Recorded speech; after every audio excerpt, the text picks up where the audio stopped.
हरे Krishna everyone, आप सभी का स्वागत है कृष्णा डिवोशन चैनल पर। और आज के वीडियो में हम योगिनी एकादशी के बारे में जानेंगे। योगिनी एकादशी के नियम, पूजा, महत्व और व्रत कथा भी जानेंगे। तो वीडियो को आप अंत तक ज़रूर देखें। और आप सभी को योगिनी एकादशी की बहुत बहुत शुभ मंगल कामनाएं। योगिनी एकादशी व्रत यह आषाढ़ मास की कृष्ण पक्ष की एकादशी को होता है और इसको योगिनी एकादशी व्रत कहते हैं। हमारे सनातन धर्म में एकादशी का बहुत ही महत्व है। इस दिन संसार के पालनहार भगवान विष्णु की पूजा की जाती है। पंचांग के अनुसार प्रत्येक माह के 2 पक्ष होते हैं, कृष्ण पक्ष और शुक्ल पक्ष, और प्रत्येक पक्ष में एक एकादशी आती है।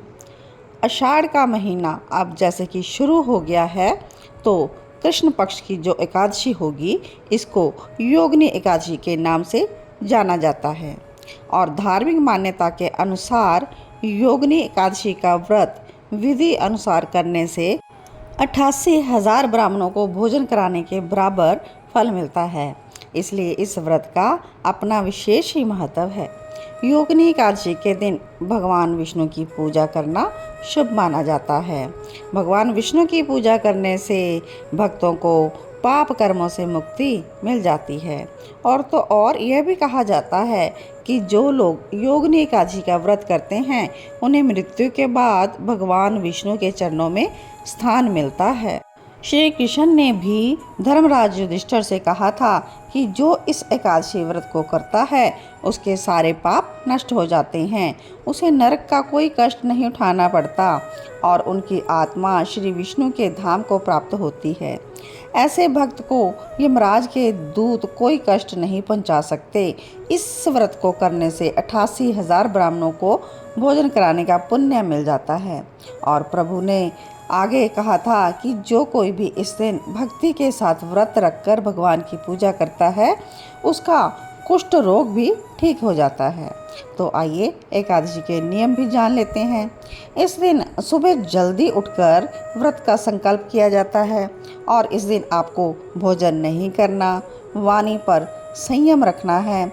यदि इस दिन आप अपनी वाणी से किसी को क्रोधित या आहत करते हैं तो भी व्रत टूटा हुआ माना जाएगा। और पूजा के बाद, पारण के बाद गरीबों को भोजन कराना चाहिए। और शास्त्रों में तो ये भी कहा गया है कि इस व्रत को करने वाले को ज़मीन पर सोना चाहिए। और शाम को श्री विष्णु कृष्ण भगवान की पूजा और आरती करने के बाद फलों का सेवन करना चाहिए। और द्वादशी के दिन मंदिर में श्री विष्णु या श्री कृष्ण के दर्शन करके व्रत का पारण करके ही अन्न ग्रहण करें।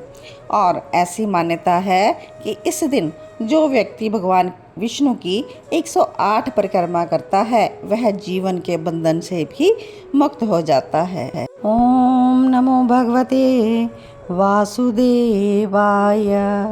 तो आइए योगिनी एकादशी व्रत की कथा भी श्रवण कर लेते हैं। युधिष्ठिर ने पूछा, हे वासुदेव, आषाढ़ के कृष्ण पक्ष में जो एकादशी आती है उसका क्या नाम है? मुझे कृपा करके बताएं, कथा का वर्णन करें। भगवान श्री कृष्ण बोले, हे नृपश्रेष्ठ, आषाढ़ के कृष्ण पक्ष की एकादशी का नाम योगिनी है। यह बड़े बड़े पातकों का नाश करने वाली है। संसार सागर में डूबे हुए प्राणियों के लिए यह सनातन नौका के समान है। तो आगे कथा श्रवण कराते हैं। भगवान अलकापुरी के राजाधिराज कुबेर सदा भगवान शिव की भक्ति में तत्पर रहने वाले हैं। उनका हेममाली नाम का एक यक्ष सेवक था जो पूजा के लिए फूल लाया करता था। हेममाली की पत्नी का नाम विशालाक्षी था। वह यक्ष काम पाश में आबद्ध होकर सदा अपनी पत्नी में ही आसक्त रहता था।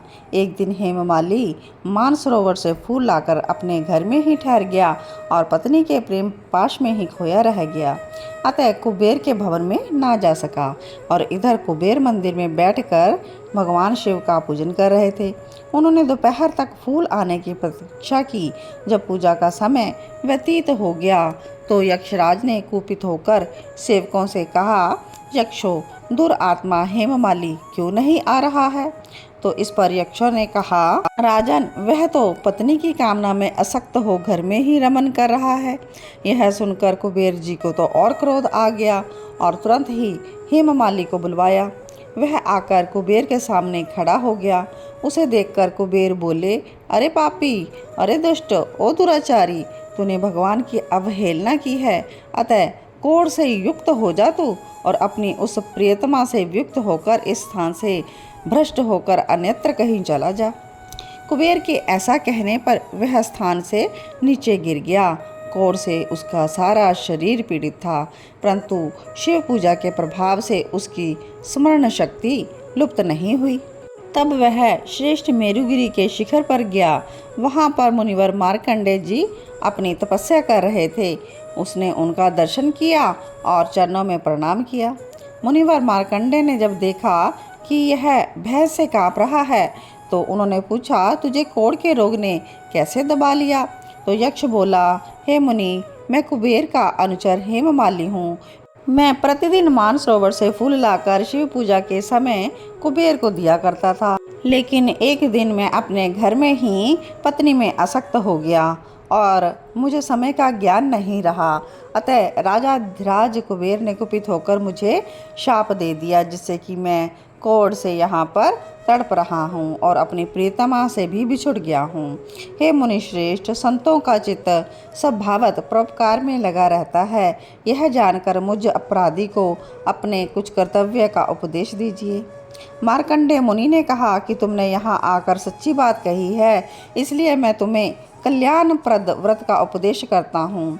तुम आषाढ़ मास के कृष्ण पक्ष की योगिनी एकादशी का व्रत करो। इस व्रत के पुण्य से तुम्हारा कोढ़ निश्चय ही दूर हो जाएगा। भगवान श्री कृष्ण कहते हैं कि राजन, मार्कंडेय के उपदेश से उसने योगिनी एकादशी का व्रत किया, जिससे कि उसके शरीर का कोढ़ दूर हो गया। उस उत्तम व्रत का अनुष्ठान करने पर वह पूर्ण सुखी हो गया।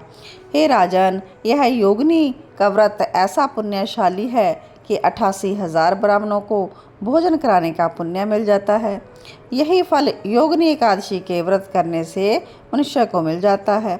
योगिनी एकादशी महान पापों को शांत करने वाली है, महान पुण्य फल देने वाली है और इसका महात्म्य का जो भी पढ़ता है, सुनता है, वह मनुष्य भी सब पापों से मुक्त हो जाता है।